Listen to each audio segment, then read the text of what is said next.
In a world overflowing with distractions, we seek meaning. How do we transform ambition into something deeper, into true fulfillment?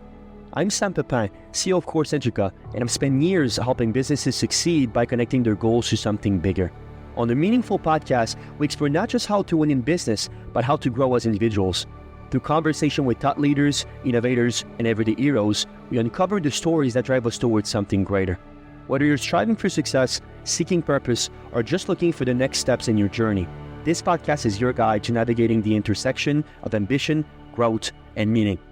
So please join me and our incredible guests as we redefine what's possible in both business and life. Enjoy.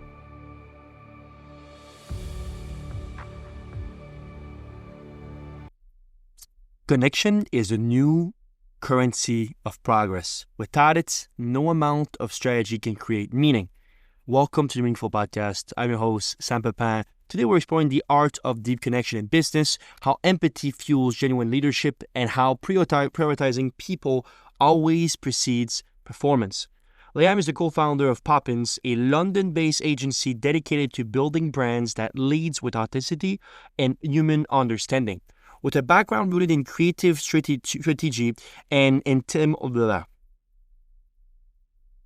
connection is a currency of progress. Without it, no amount of strategy can create meaning. Welcome to the Meaningful Podcast. I'm your host, Sam Pepin. Today we're exploring the art of deep connection in business, how empathy fuels genuine leadership, and why prioritizing people always precedes performance. Liam Cole is the founder of Poppins, a London-based agency dedicated to building brands that lead with authenticity and human understanding. With a background rooted in creative strategy and emotional intelligence, Liam's philosophy is simple yet profound. Real growth begins when we listen deeply and care first. His work redefines what it means to lead in a modern world, proving that meaningful relationships are the foundations for both personal and professional success. Whether advising global clients or mentoring rising creators, Liam embodies a rare mix of empathy, vision, and integrity. The hallmark of conscious leadership. If you enjoy this discussion, please let the world know with a like, small review, or even a quick share. It supports how more people find meaningful content just like this. Let's begin. Mr. Liam Cole, welcome on the Meaningful Podcast. How are you doing? I'm all good, my friend. Thanks so much for having me. How are you? I'm doing great. We were introduced by a common friend, and looking at some of your work, I was very, very impressed with the quality and perhaps the creativity that you exhibit. So to kick us off, please tell us more about Poppins. Yeah, I would love to. So we are a creative house, which really means we're an agency that aims to deliver incredible things, quite simply.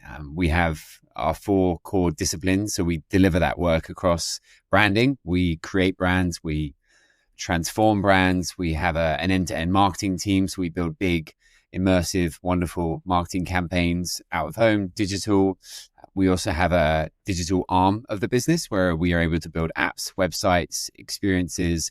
And then talking of experiences, we also help brands create physical moments. Think a showroom redesign or a stand build. And my role within the business is to oversee growth. So I'm a shareholder in the company, and really I oversee the driving force of the business and anything new that comes into the world of Poppins. Beautiful. Take us back to the beginning of all of that. I suppose, were you always a creative mind? Is entrepreneurship something you learned from your family? Tell me more about sort of the very beginning of that journey. The quick answer to that is no. I would have never counted myself as a creative mind, and fortunately, I'm in a business where I would still not count myself as a creative mind because I'm surrounded by people that are infinitely more creative than I am, such as the pleasure of working in an agency like Poppins. You're surrounded by phenomenal minds and abilities that far dwarf my own. And when I was younger, I was certainly not a driven individual. In fact, I would probably class myself as incredibly lazy. I would do anything possible to get out of work or homework or school. So I never had an entrepreneurial spirit, but certainly my grandparents, both my granddad and my grandpa, were incredible entrepreneurs. My granddad, for example, was the head of the West End here in London, ran all the theatres and shows for many, many years. So they were very driven men. And I think perhaps there was an essence of that in me somewhere. It took me probably about 30 years, quite frankly. I'm 36 now. And really that turn only happened when I was 30. That's when all of a sudden something clicked in me. And the last 6 years has been a full-on sprint, and I can't get enough of it. That's very interesting. So tell me about, I suppose, was Poppin the initial spark of this sort of, I suppose, unveiling your mind to, hey, I can do something as great as I'm currently doing, or I have the possibility of doing with this project? What would you say was sort of the turning point for you, if you would consider yourself an extremely lazy teen and young adult? It's a good question. I would say Poppins was probably the turning point. I think the makeup of the situation that I came into Poppins, for context, the business had recently been founded when I met the founder, of whom I'd been in contact with for a couple of years. So they were gathering he was gathering the founding team really of the business. So I joined, as I said, very early on as a shareholder in the company and part of that leadership team. And I think because I was surrounded by a really incredible group of individuals, there was probably something that clicked in me at that point. I would also add to that looking back at it, I'd always been building up to this. The roles I'd had before, my approach to relationship building, I'd had a couple of advisory roles at that point. So I was doing a more expansive amount of work, if you like. But you're right, it was certainly my time at Poppins that was the turnkey to full on addiction, to self-development, to growth, to learning, to bettering myself, and that feeds into every facet of my life. And if you speak to my other half, she will confirm that and tell you that I'm probably a little over the top, but I love learning, I love being better, I love meeting people, I love understanding, and for me it's a joy to be able to do that every day. I love that. I love that so much. One of the many concepts you talk about and sort of the key portions of who you are as individuals is really this concept of people first, right? And it's interesting because there's a relationship aspect to every brand. Basically, the art of a brand is its people from a company perspective and also who they serve. And it's very interesting because studying you was a little bit of an interesting path for me, where your gift of listening was something very, very key that came back to me every single time I was asking about some people that know you, and you might not know this yet, but they were always coming back to, well, Liam's an incredible listener, and really makes it makes him an interesting and very valuable person. From your perspective, I even saw this interesting quote from yours, which was, when we care first, creativity follows natural line, which I totally agree. I run an agency myself, and I can definitely attest to that. So I'm really interested in your take on, how do you train creative teams to lead every projects with empathy, what outside of basically going into maybe the ego that we see in a lot of what we do in the marketing world, of this sort of place of serving me instead of serving the people we're trying to really serve, which is the audience. Tell me more about that balance. Bro, really interesting question. And there's a couple of things in there and some tidbits I'd love to pick up on as I move into answering your full question. Please. 100%. I love your definition of brand. I think historically brand has meant a lot of things. And, you know, you could also say that a brand is an emotion, right? It's a feeling. And I think that's still true. I would say beyond that now, brand is very much community. You see every brand working incredibly hard to get people into their world and keep them there as best they can. So I think you're bang on with that. And it's a lot of work that I do as an individual personally in terms of how I build my relationships, but certainly how we work at Poppins.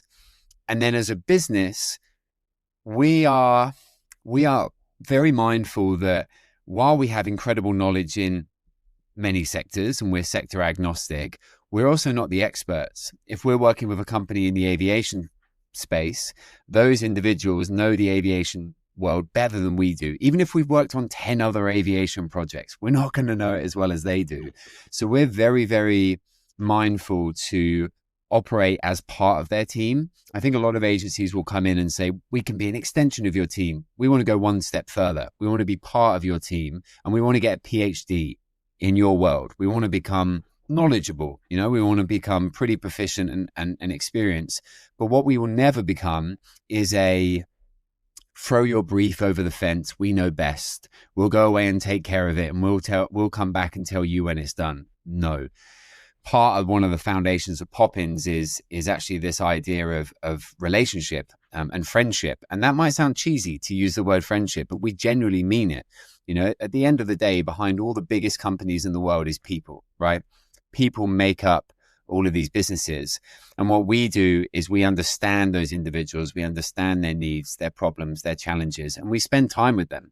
A lot of my evenings are out at dinners or just at drinks, or even taking calls, making introductions for clients, doing a lot of stuff that sits well beyond the remit of the actual project itself, because the more we understand the people behind the business, the project, and the challenges, the better our creativity can be.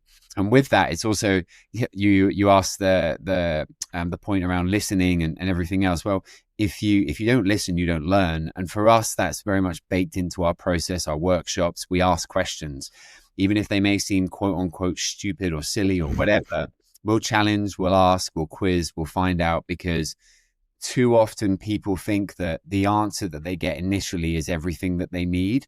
And actually, 3 or 4 more questions will lead you to a whole new world of information that will empower the creativity you can deliver that client. To me, one of the greatest quotes of all time is Theodore Roosevelt's, people don't care how much you know until they know how much you care. And that is very essential to every aspect of my life. Seems to be the case with yourself and with Poppins also. To me, like you said, brand now is something that is invented to relating, which is very interesting. We became past the time of savoring the moment as a sole element of brand. It's now about the fact that this brand represents a tribe, a community, as you said very well, and therefore fostering that community will be not only able to increase, well, first of all, engagements and overall obviously conversion, which is how a business thrives, but most importantly, the nurturing aspect of branding now is much, much more significant for many reasons. One reason being the competition is exceptionally fierce, and therefore you want to stay on top and work to stay on top. But two, I think I'd love to hear your thoughts on this. I think that as buyers are getting better informed, they're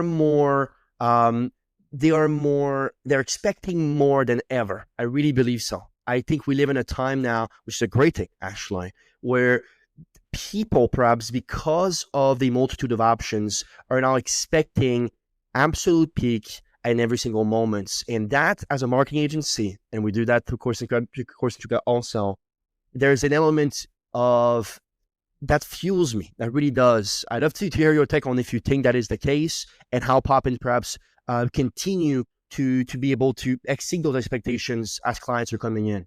Yeah, I would agree. I think we probably, even if we asked ourselves genuinely the question of, our expectations as consumers, you and I, Sam, of what we expect for brands and stuff, it would be high. You do, because you're exposed to so much.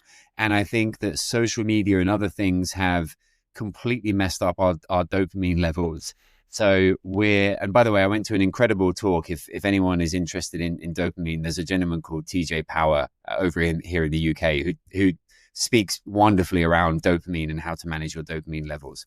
Side subject. But I say that because I think that we're all so busy in our own heads that things have to really hit us hard for us to go, that's cool. I want to stay with that brand. I like that brand.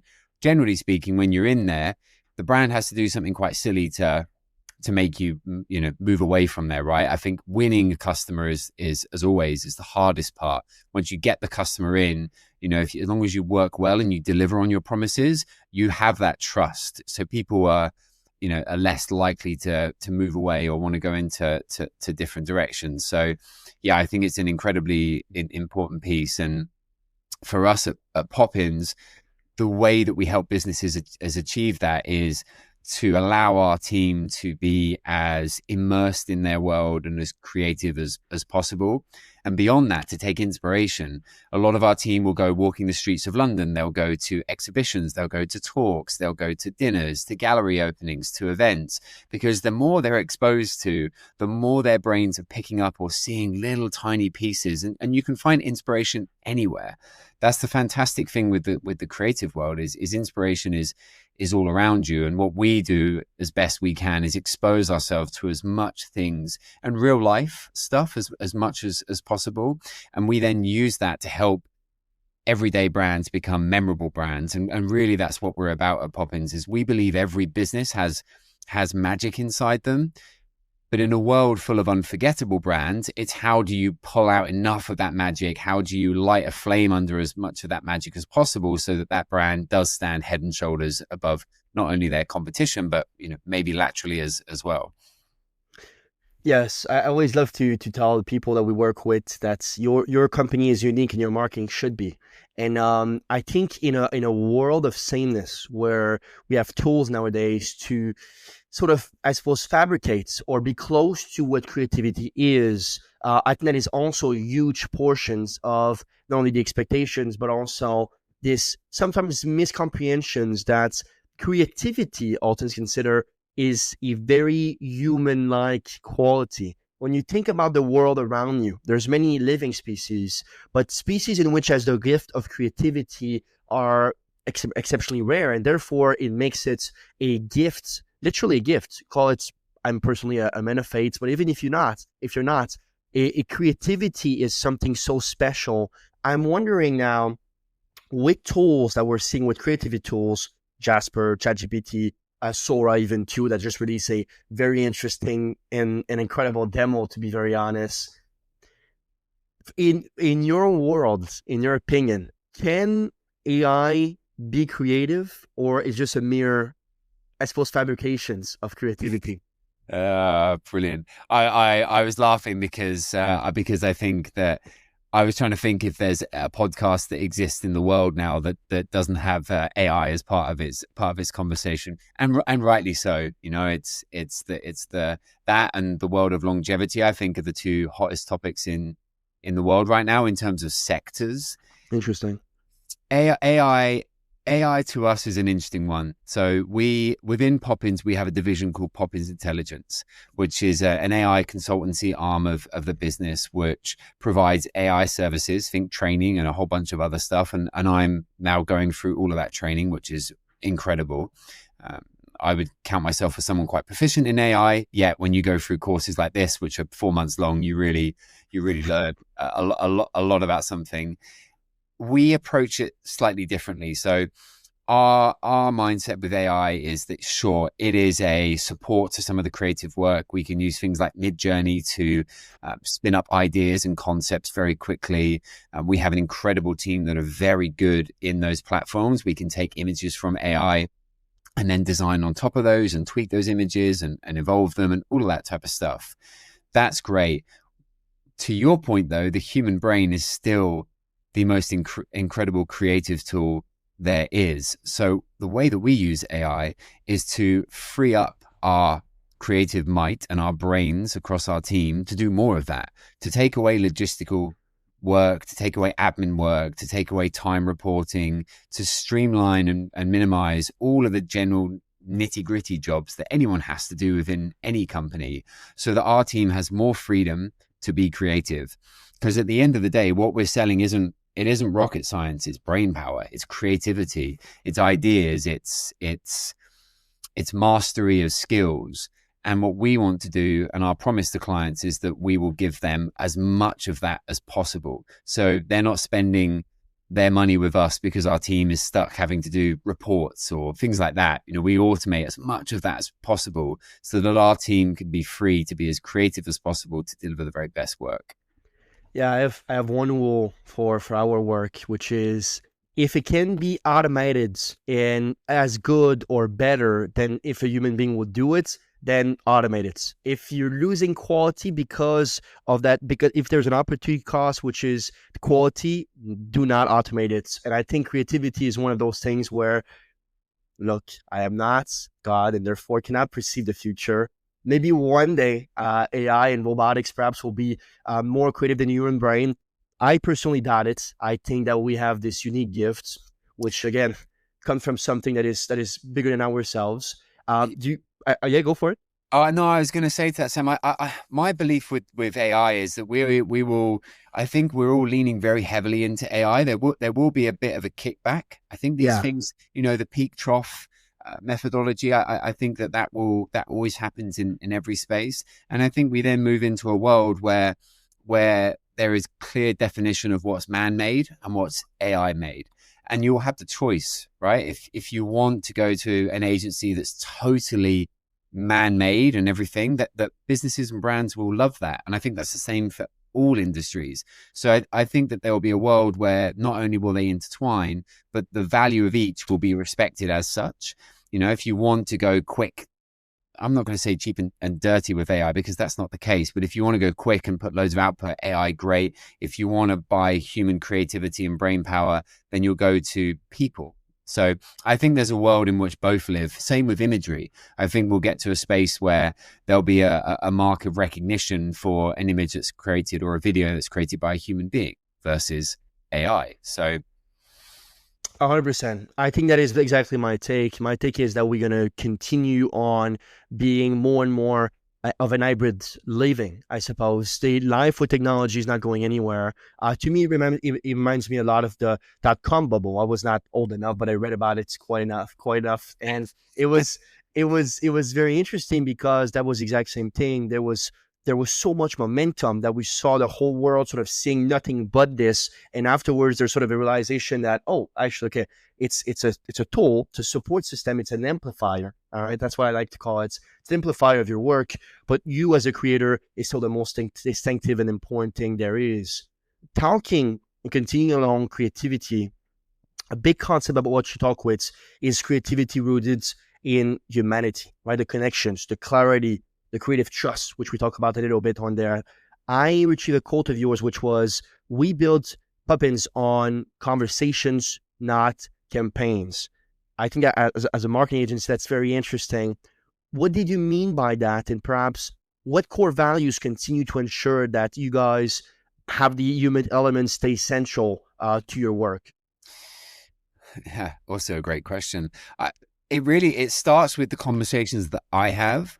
The way that we do business at Poppins is all relationship led. So we don't go for RFPs or government tenders or anything like that. If we don't have a connection with someone and have a relationship with someone, we don't move ahead with business. And we are in a fortunate position where not only can we do that, but that's what we want to do, because we want to understand the people behind the business, as I was mentioning earlier. And as I said, our work is only as good as the people that we work with allow it to be. So we want to have those relationships with people. And really my job is to go out and spend a lot of time out meeting people, building relationships, making connections, introducing people to one another, being in the right rooms, being heard of being spoken of in the right conversations. So even in that early stage, it's a very long relationship based focus. For example, you and I can meet at an event. I won't talk to you anything really about work or Poppins or anything like that. And I will allow the conversation to grow organically and naturally. And if there is a burning desire on your side, I would hope that I could do a good enough job where you would think, do you know what, I'll give Liam a call. I shouldn't need to force or chase to that extent. So it really starts at that early stage, which is relationship building, asking the right questions, understanding people. And the way that we cement those relationships is through adding value. For example, if you need to meet someone, I would then do my best to make an introduction that would add value to you, that I believe would cement a good relationship. I might host an event. I might invite you to that. A new restaurant might be opening. I'll invite you to that. So I'm constantly doing this sort of I don't know, game of chess, but not in that sense, but just kind of moving things around and helping people and doing stuff so that I maintain those relationships. Once someone then joins us at Poppins, that same mentality applies in terms of how we entertain people, how we support people, how we look beyond their business. And with a lot of companies, certainly the startups that we work with, we become so ingrained in their company that we live and breathe that journey with them. We were on that emotional roller coaster with them, and it's intense, right? You're supporting someone through the biggest investment of their life, launching a business, right the way through even to the big clients that we work with, like McLaren. You know, we get very close with the team there, and we spend lots of time with them. And the way that we do that through projects is all about questions.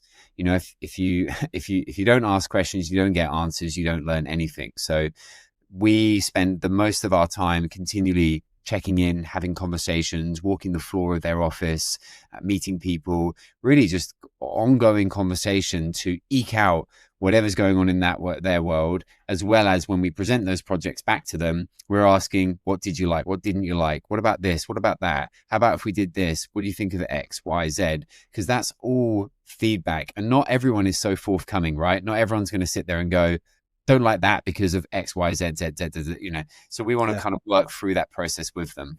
Understood. One thing that I ask all brilliant creative minds is, since emotional essence is so important to what you're doing and this sort of understanding in which you want to turn those conversation and those authentic dialogue perhaps into brand messagings, into creative campaigns of many sorts, for you and for your process, to me, there's always a process, meaning that there's a theoretical, basically formula to what you're doing, but there's also a lot of intuitions. All the creative minds that I meet, and we work with a lot of artists also, they have the je ne sais quoi, perhaps, that makes it so special. It's not so formulaic, perhaps, is the way I'm understanding things. So from your perspective, how, once you capture the emotional essence, how do you translate that in our conversations into design, into copy? Tell me more about perhaps if there more intuition for you guys, or how was that for sort of unfolding from a process perspective? Yeah. And that's a fascinating journey, taking, going from a workshop where a client has said loads of things and we've taken them for a presentation and we've kind of shown them mood boards and we've shown them reference and they've picked up materials and colors and shapes and all that type of stuff. We work to distill that into roots, identities basically that we present back to the client. And the way that we do that is through internal workshops, which involve often the whole team. So what the guys will do is distill information from working sessions or conversations, emotions, essences, as you describe them, and we will work through those to present back to the team and say, here's a potential idea or here's a potential concept, but without knowing too much about the business, and we'll get feedback that way. And in our office, we have an incredible room, which is floor to ceiling whiteboards, where we will map out everything you can possibly imagine. Of course, as I said earlier, there is some AI usage in there. But really what we're very adept at doing is taking that information and all of those pieces that clients have shared with us. And it's almost a sort of waterfall effect. We refine, we kind of feedback to the share with the team, we refine again, we feedback, we drop stuff out, we maybe design some pieces.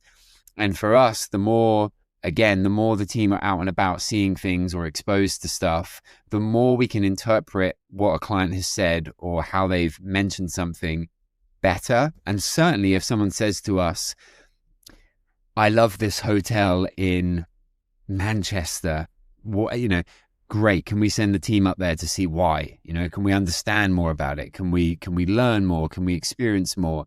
Or if the client is saying, my favorite whiskey is this whiskey. Okay, why is that? Maybe we should buy the whiskey and see what we think of it. Maybe we should study the brand. So we really go deep into all these thought processes so that we can then present something back to the client, which importantly, we can say, we can also speak to their experience and their passions. That's the way. So it's very, very, very detailed. That's the way that we go on those journeys to to deliver those experiences. And that takes a fascinating amount of listening power. It really does. And to me, and I talk about this at great length multiple times. There's a difference between hearing someone and listening to someone. I think we live in a world now where a lot of people think hearing is perhaps good enough. It's bouncing from one ear to the other, and it's okay. My AI recorder is in the room. Well, sure, and we can get the transcript afterwards. Okay, but there's something very special about listening as sort of a core superpower, if you will. Now, to me, and I can see this in these conversations, that comes quite naturally to you. You're somebody perhaps that has a good ear and understand that, and perhaps it just is something that you train yourself enough on that it's natural for you. To me, and what I do with my strategists is really making it a practice every single day. Listen to something, listen to someone. I don't care what it is. Go to a park and listen to the birds.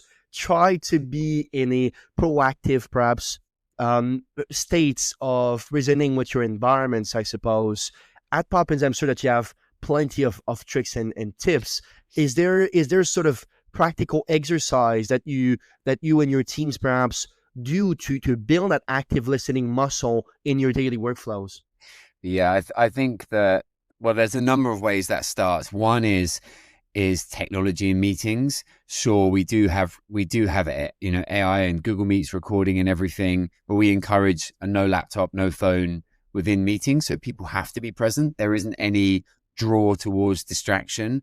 Right. We're firm believers in pen and paper, and in fact, if you don't have laptops and other things to support you, you have to pay more attention and you have to listen. So that's an important part.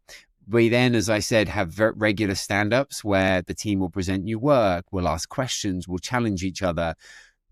One of our essences or our positioning of Poppins is a house for the miraculous. That's our like internal mantra, if you like. And that house for the miraculous is a continual desire to deliver miraculous work, to deliver the very best we can. So we're always challenging ourselves under that mentality. To do that, we also need to give our team space. People can get out the office, can have time out, can go on, as I said, experiences and spend their energy in spaces which fill their cup up and allow them to come back with more creativity. So I feel like those are really, really key things to us to create that ability to listen properly. And then beyond that, if I may, just a little extra piece for you.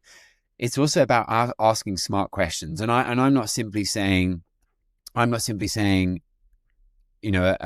more detailed question. I'm asking clients, and we're asking clients more emotive questions. So, for example, if a client went away on holiday recently, and they said, "I went skiing and it was a great trip," I was like, "How did it feel going down the slopes?" Now, I want to elicit emotional responses from those clients to understand who they are better. I want to excite them about things they're excited about. And we do the same at Poppins, because once we start to get emotion out of people, we can ask sensible questions all day long and we'll get sensible answers, and that's great. Where the interesting stuff comes, and the magic that you were just talking about, and our brand philosophy, by the way, is Seek Magic, is in the emotional questions. So that's where we start to pull out those interesting things. We've had clients cry in presentations because of, in a great way, because of this approach. So it's also about the type of questions that you ask as well. Wow. Fascinating stuff. One of the people that I studied a lot when I was younger, I'm still quite a young man, but is Stephen Covey. Jealous.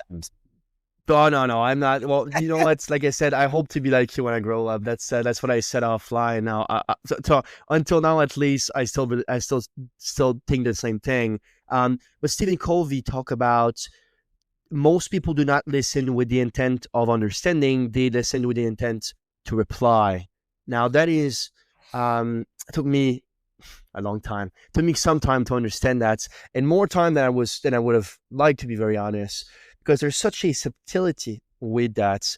There's also sometimes I found in conversations sort of, I suppose, not going above and beyond in what you want to ask, and sort of asking what is simplest, or asking what you know perhaps would be okay, but without going further than that. I love your point. It's the first time I hear somebody make that point in that way, which is asking different type of question, emotional questions. I found that to be very, very fascinating.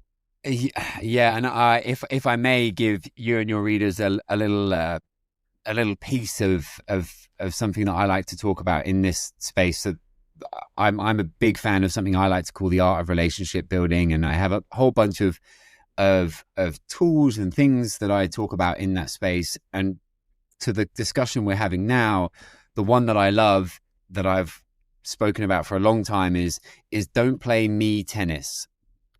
We'll play this conversation out. You tell me you've gone away on holiday. You've gone away somewhere lovely. You've gone to France. Most people's reply was, "Oh, I went to France recently." Then your reply would be like, "Yeah, I had a great time." We're not having a conversation. You're relaying information to me, and I'm relaying information to you. How that conversation should go is, you tell me, "I just went to Paris." I'm like, "Oh, is that your first time?" My response should be a question. My first response should be to understand more about your trip, and then to ask something potentially emotive. How did it feel your first time in Paris? Was it fun? What did you get up to? Because that's where great conversation happens. So I like this phrase of don't play me tennis, because you don't want to go back and forth, just me, me, me, me, me, me. You want to get to know someone. And the only way you do that is, as you said, by first listening, but then asking questions. Right. Yeah, my mother used to say, Sam, if you want better answers, ask better questions. That's it. Your And mum's your mum's a wise lady. yes, yes, my mother is quite a wise lady, indeed. And another thing you talk a lot about is the concept of empathy, perhaps. And empathy is a concept that is quite broad, but when you apply into the creative industry, I think this could be very interesting as a conversations when you're navigating obviously deadlines and feedbacks and burnout. Sometimes we're human beings at the end of the day, and sort of try to prioritize emotional intelligence in leaderships. One thing I'd love to hear you talk about is how do you perhaps balance the commercial demand, specifically with an agent like you that works with McLaren's, works with Rolex, and so on, with nurturing your team's creative well-being? How do we strike that balance, perhaps, to make the business profitable? Because that's why we're in business at the end of the day, but making sure what people is taken care of from a creative and, I suppose, a wellness state. Yeah, it's an incredible question, Sam, because you'll know very well that the creative world is such that demands can be very high, and late evenings are needed to meet deadlines and achieve projects, and you will receive a brief at a minute's notice, and you need to find a way of delivering that. We manage it in a couple of ways. So I think it's important to mention about how we manage the communication with the client and how we mitigate some of those issues, and that's down to the relationship. So the more ahead of the project we are, the less likely we are to have those issues. And I'm not saying ahead in terms of work, I'm saying ahead in terms of conversation. If you are our client, the more I'm speaking to you, the more I understand about what's going on, the more I can preempt if something is going to drop, if something is going to change, if something is going to be a challenge. So we front protect our team in that way to mitigate as many of those challenges as we can. And again, that's all down through to communication and relationship with the client. Then when those moments do happen, or those big pitches come in, or those big deadlines, or those weekends of solid work, we make sure we balance it. We'll give the team time off in lieu. We will reward them with various different things. We give them a wellness budget. We have expert speakers come in. We allow them time out of the office, and also the space. We are an office first business. Our teams are in 4 days a week because creativity does not live on Zoom. Quite frankly, we all want to be together, and the more we're together, the better we are. The kind of creative might of our team all as one. So we wanted to create an office which is a space that people want to be in. So our office is called the House of Poppins. We're an agency. We have to name and brand everything that we do. But it is also because we want to create a space that people can feel comfortable in, people want to be in, and people are proud of. Whenever we welcome clients from the biggest brands and businesses in the world, they love our space because it's creative, it's beautiful, it's a lovely townhouse in Marylebone in London. So it's got very kind of refined classical feel to it, yet it's got the agency edge and fun as well. So those are just a few of the ways that we make sure we support our team. Very much the lion's share of the work is done in that upfront piece. How can we mitigate some of these issues? Yeah, being proactive instead of reactive all the time. No, that makes a lot of sense. Yeah. I'd love to visit your space, by the way, at some point. Open invitation. You are very welcome, my friend. Anytime you want to come. Very nice. So we'll decide a date on that. But it's interesting because you mentioned Zoom in that answer of yours, and that is a segue to one that I want to talk to you about, which is, I suppose, the power of presence, but building real relationships online. That is something, even for, again, we have clients in 11 countries. I'm sure you guys have clients in even more. And therefore, there's something very interesting about the concept you just talked about, which is, I suppose, creativity, but also trust and relationship building is much better when it happens when we're basically inside of a room. We lock eyes, we shake hands, we hug. There's something very special about that. Now, a lot of the time nowadays is done digitally, which is very interesting. So Poppins, I saw this, which was very interesting. Humanize digital interactions through tones, through timing, through trust, and ensuring basically that tech is an enhancer perhaps and not replacement of what connection is, which is a huge topic obviously these days. And really, I saw this quote. I don't know if it was you or from your website, but it was, digital is just another room. You still have to show up as a person. Coming back to the theme about the AI note takers and some that don't listen at all because, well, I'll get a transcript at the end. Well, sure, but that's not the way to go, perhaps. So yeah. I'm really interested in your take of if you guys have sort of a framework for keeping brand communications personal, even in the age of digitalizations and perhaps automations. When we're not in the room, perhaps, what's the best way to communicate nonetheless? Yeah. It's a really, really good point. And we're not against digital, right? Some of our clients are around the world and it doesn't make sense for them or us or for the planet to fly our team around the world. We're very mindful of those things. That said, in general, we are a people first. As I said, we are an office first agency. So wherever possible, we will always lead with an in-person meeting. Okay. Time together with businesses versus a call. Even if it means we have to travel to them, we will always lead that way. And we'll make the journey for them as easy as possible. We could arrange transportation for them. We will make sure that there's the right drinks and refreshments and whatever they might need in our office while they're here. So it's as comfortable as possible. And then beyond that, day to day, I am continually banging the drum on this one, which is pick up the phone. It's too easy to hide behind emails. And by the time you've written the email, you could have had a conversation with someone which also solved 2 or 3 other problems or unlocked something else or made you been able to build a bit of a better relationship with them. So it's very, very much all about human to human communication. So wherever we can, we move one step away from digital, one step closer to human. So whether that's from email to phone or from Zoom to in person. And then beyond that, we have our teams constantly out at our clients' offices, spending time with them, seeing them at their showrooms, at their shops, whatever it might be, in their offices, as I said, because the more that they're with them, again, the more that we can cement that relationship, which is also key to the work that we do. Mm-hmm. Right. And this is, I thought I was the only one, by the way, Liam, that hated emails. I thought it was because I was just a young folk, but I hate it. I hate it with all my heart.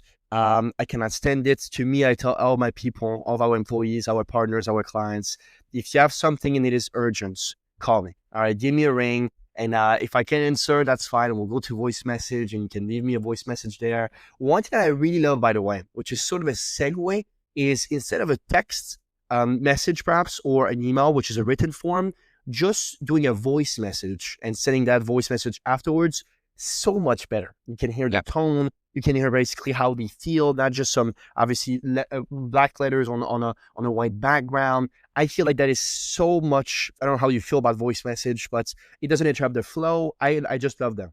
You are speaking to a man that sends many a voice message.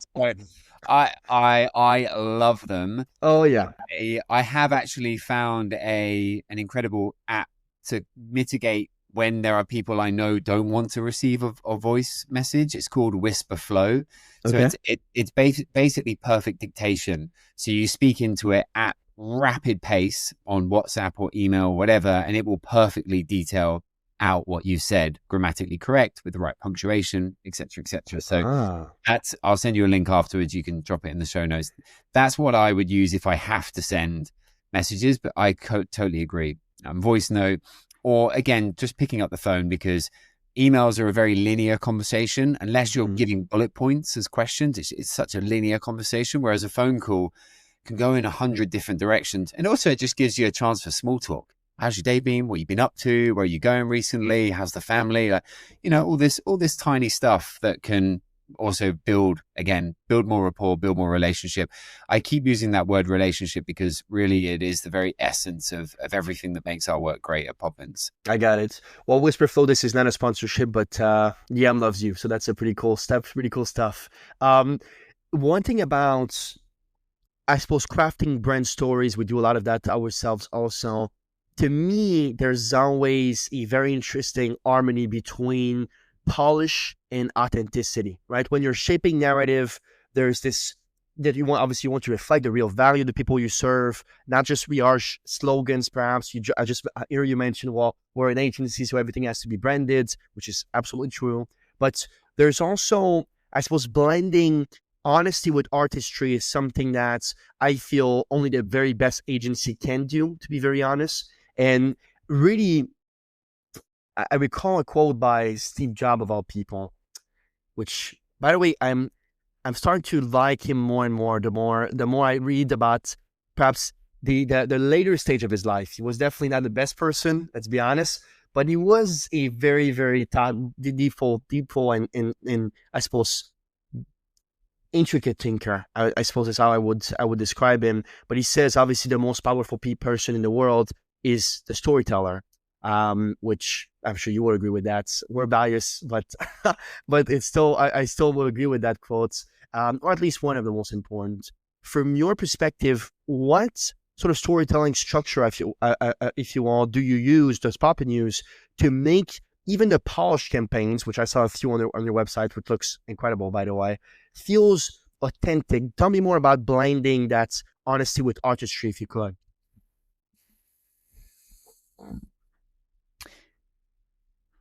A lot can be said for great visuals and great content and great videos. Where we believe that this is won and lost is in tone of voice, is in copy.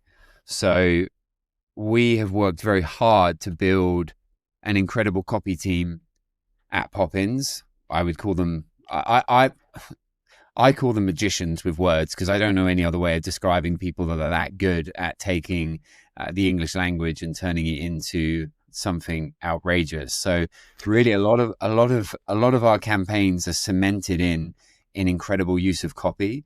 And I think you can see that happening all over the place. There are a lot of brands pushing and leaning very hard on copy to do a lot of their marketing, a lot of their selling for them.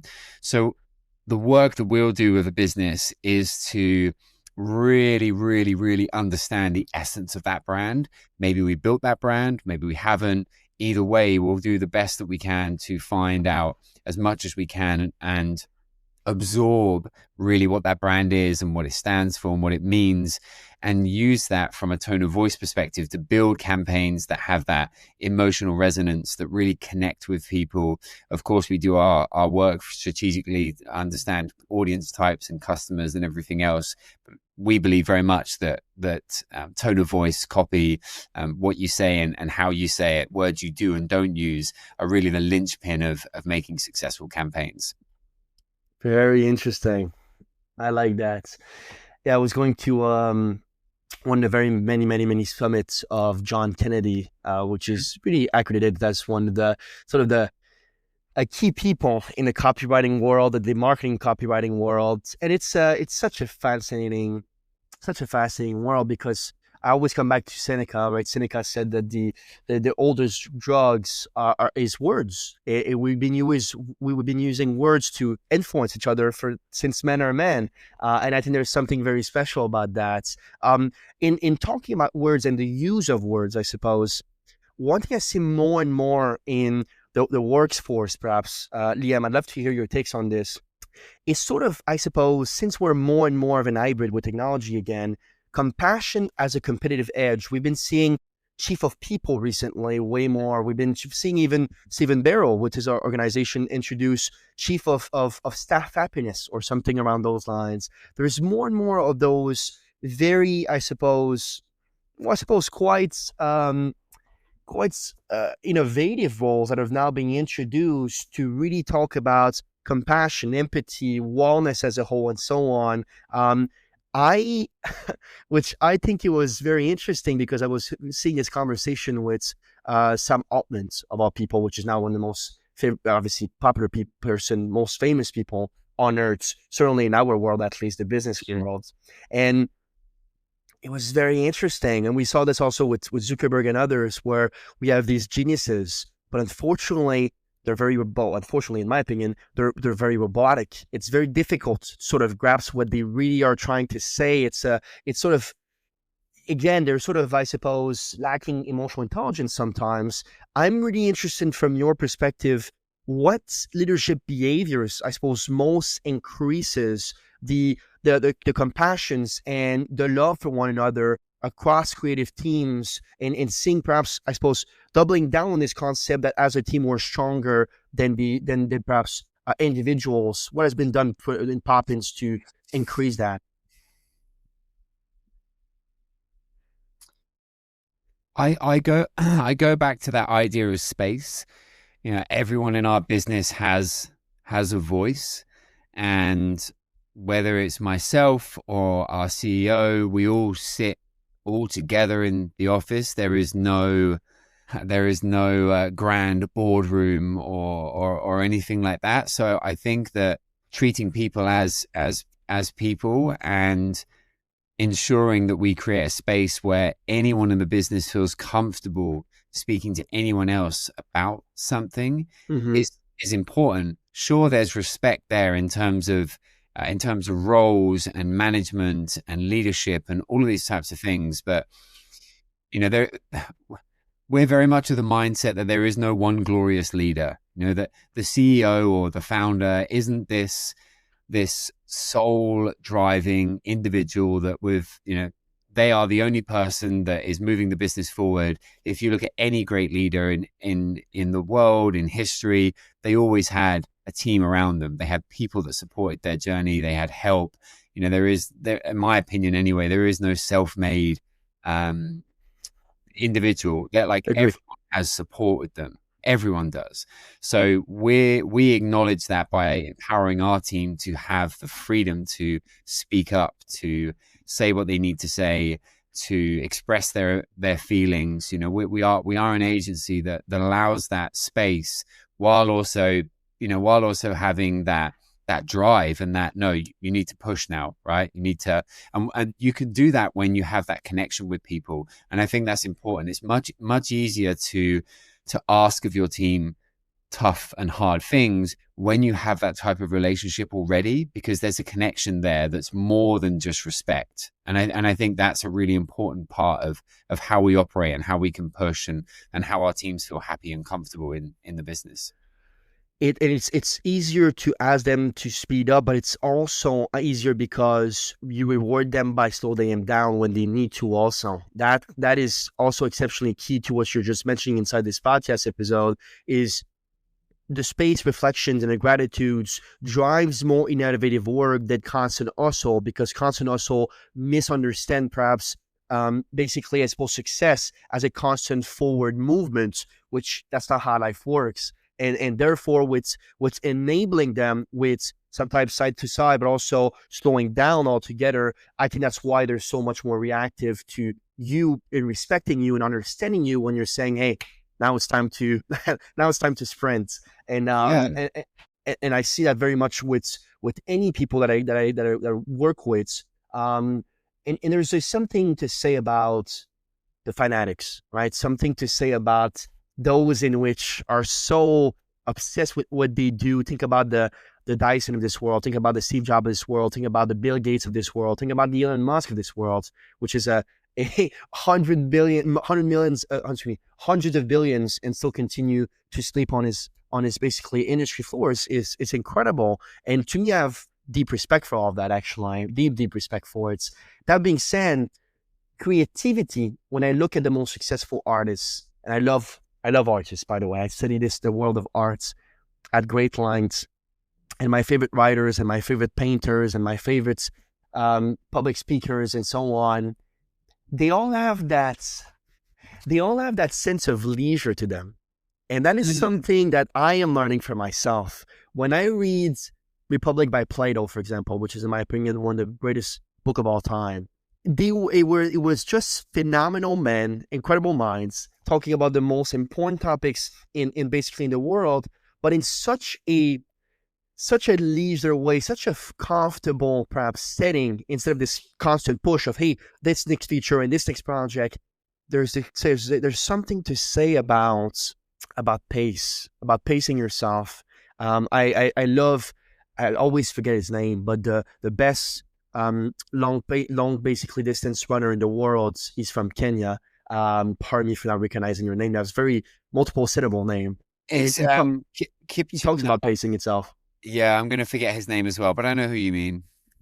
He talks about pacing himself as well, and why that's a superpower, because instead of sort of chasing the highs and lows, I found my pace, and as long as I continue and I keep this pace, I'll continue to dominate. Liu Tzu, right, very famously, nature does not rush, yet everything is accomplished. That to me is quite phenomenal. Tell me about how you see all of that, and how you instill perhaps the necessary pacing inside an agency setting to ensure quality work. Yeah, I mean, it's so true, right? The geniuses of the world have a way of making everything move that little bit slower for them. You know, Yes. The greatest painters, sculptors, poets, singers. You know, all of these people have a way of allowing time to move to their watch. And I think that we've all lost that ability a little bit with the modern world. We are constantly driven towards information and noise and notifications and this and that and more and more and more, and scroll and, you know, next. Oh yeah. I think the discipline to step away from that is very hard now. But in fact, when you do, there's something really incredible on the other side. You know, when you allow yourself stillness, when you allow yourself boredom. When was the last time that you were bored, you know, and you let yourself sit in that moment? That's when true creativity happens. And that's the reason why these people give themselves so much space, and they take things slowly, because if they're constantly filling their minds, there's no space for their minds to think, to create, to ponder, to wonder. And you need to be in those states to think differently, to do something that no one else has done. And we at Poppins do that by allowing our teams that space, as I said, to get out of the office, to go to talks, to go to events. You know, the more they're exposed to, and the more their brain is allowed to think freely and wonder, the greater that they'll be for the next piece of work they do or the next day in the office. And also life is a lot more fun, when you're not inundated with things to do and notifications. Yeah, 100%. Liam, what's next for Poppins for us? Very exciting stuff right now. Obviously, expanding creative partnerships, mentoring young talents. I saw it on some of your endeavors. When you're thinking about maybe the boldest experiment, but also just the evolution as an enterprise inside this world, which seems to be never in stillness, perhaps, that you just said. Tell me more about it. Wow, what a wonderful question. We're on the right path. I think that's probably the most important thing to say is we want to continue to see how we as an agency could be at the tip of the spear from an AI perspective, certainly, in terms of how we continue to free up brain power, as I said, to spend more time with clients. We also want to see what we don't yet see. We want to find new things and new ways of approaching and doing stuff. And then alongside that, we continually want to deliver phenomenal work. We always want to work with amazing businesses, and those aren't all the big brand names in the world. Those are often startups. It's a founder with an idea or a company that's just raised some money. All of those journeys matter for us, and we want to continue to help those people on their journeys as well. So I think if we're doing those three things, we're a happy bunch of people. Quote without meaning isn't success, it is noise. Mr. Liam Cole, thank you so much for being on the Meaningful Podcast. It was sensational. I heard great things from you, from many people, like I said, and I understand why. I continue to have such a listening ear and such a polished vocabulary when you do decide to talk, perhaps. And I would love if you leave our audience with some last words of wisdom, please. Well, I am humbled. Thank you. Thank you very much. It's very, very kind of you. And I really appreciate you having me on the show. My last words of wisdom will all be around the power of relationship. I think that we all need to spend more time listening to one another, to having conversations, to connecting, spending time together. And certainly in my experience, every opportunity, every success I've ever had to this date, every achievement I've ever achieved has all been down to relationships. It's been down to people and the power of those people. So I encourage people to get to know one another more, to have more conversations, to ask more emotive questions, and to see where the conversation leads.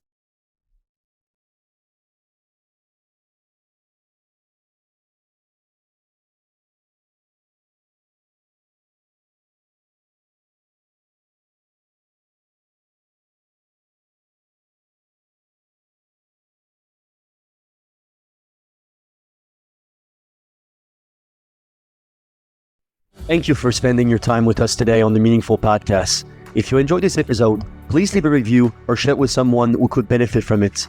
And always remember, your story matters. Make it meaningful. We hope to see you next time.